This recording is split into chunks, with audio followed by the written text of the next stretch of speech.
How to homeschool different ages? That's exactly what this video is about. I'm Becky. I am the homeschool mom of 5 sons.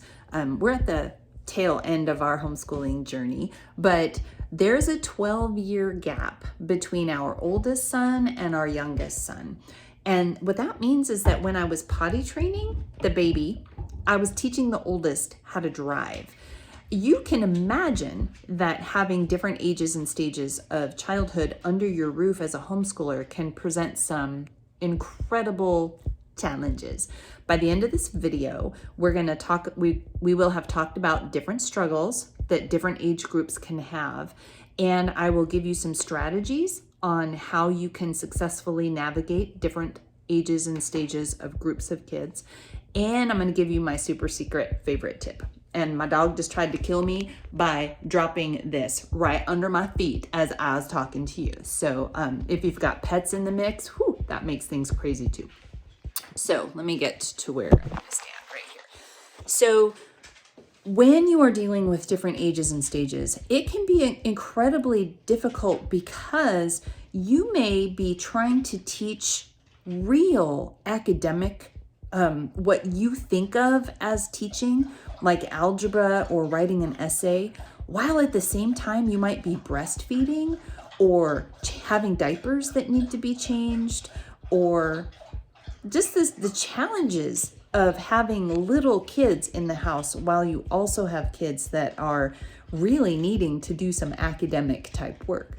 So the challenge is kind of multi-layered. It's a challenge for you because you are trying to balance little kids and older kids. But it's a challenge for your older kids too. And you need to understand this, that when they're in the middle of something that's challenging and frustrating or that they're struggling with, and suddenly mom needs to go or dad needs to go change a diaper or put a baby down for a nap, it breaks their concentration and it can be really frustrating. So you're going to need to be strategic in when you teach the harder, more challenging topics with your older kids. What I always tried to do was save the hard stuff. In our house, it was the writing or the harder math. I would save those things for nap time, or we did a couple time zones outside where the little kids could play and I would work with my older kids. So the first thing is to understand that there are real developmental differences when you're dealing with very young children and older children. So take that into mind and think through your day and create this ebb and flow of activity that naturally flows from eating to an activity to a downtime or a resting time, and then eating, activity, resting. So you want to create a natural rhythm in your home. It's going to be different for you than it was for me. So you have to take inventory of how many kids you have, the different ages and stages, and you can drop it in the comments if you need some specific advice. Please ask in the comments and we'll circle back around and see if we can't give you some creative tips. But understand that when your kids are older and then you have littles, that it can cause some hiccups in your day. So you want to budget in some time where your older kids can get your undivided attention. If you don't have a schedule or a rhythm to your day and you've got babies or toddlers, I'm going to tell you that that's your number one priority, and it may take you 4 to 8 weeks to establish a new routine, but it is well worth the time spent. By the time I had 5 kids at home, so I started implementing it with number 2, got better at it with every child that I added into the mix. But by the time we had all 5 kids, I had a very natural flow of the day. We had scheduled nap times, we had quiet time, we had outside time, we even had room time where the kids would beg to go play by themselves. just for like 15 minutes or 20 minutes. And so these are the types of things that you can think about. Do your kids play well by themselves? If not, you start training that 5 minutes at a time, where you give them a place to go, a song to listen to, and they have to play until the song, and then they come to you. So there's some ways that you can train that in. So train pockets of time where the kids are napping or resting or reading, playing independently or working independently, or running around like little Indians in the backyard, because they need to have bursts of energy. So that's the first thing, is understand the age and development of your kids and create that rhythm. The second thing that you really want to focus in on is tightening your schedule in your day. The more kids you have, the fewer subjects you should try to attack in a day. The more kids you have, or the bigger the age gap, the fewer things you should try to get done in a day. Give yourself some grace. There is time. You have years and years to educate your kids, unless you're starting super late. But you have years and years to educate your kids, so you don't have to do it all in one day. So plan accordingly. Whenever possible, combine your kids in your subjects. Our kids are, so our oldest is 5 years older than the second. Then that guy is 3.5 years older than the next one. And then the 3 musketeers in our house are 18 months to 2 years apart. Our 3 musketeers, we did the same math all the way up.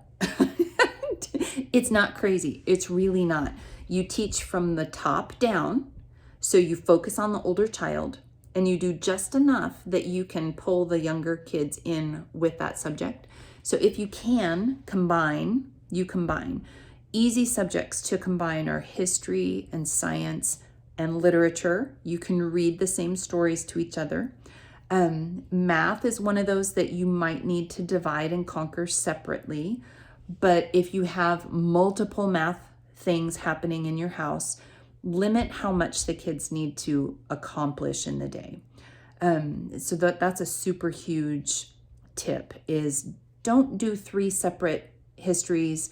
Don't do 3 separate sciences and penmanship and handwriting and literature and math. Do one.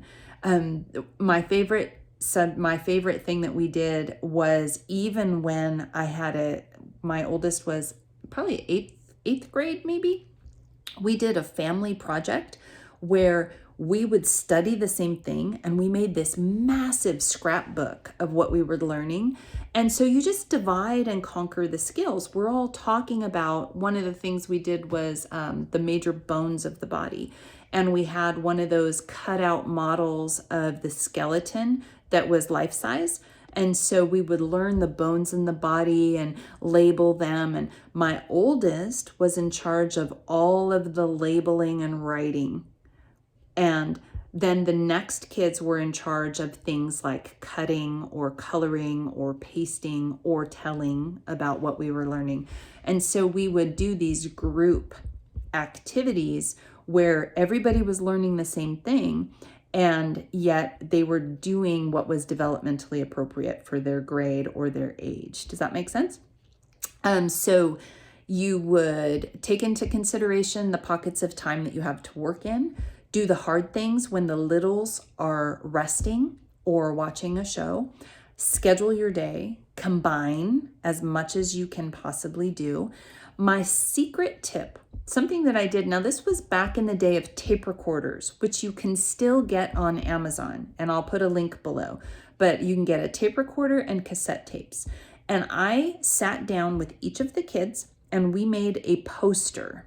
And the poster had their name and shapes or things that they were memorizing. And we would sit down together, and I would make a tape for them that was 20 to 30 minutes long. And it would be something super simple.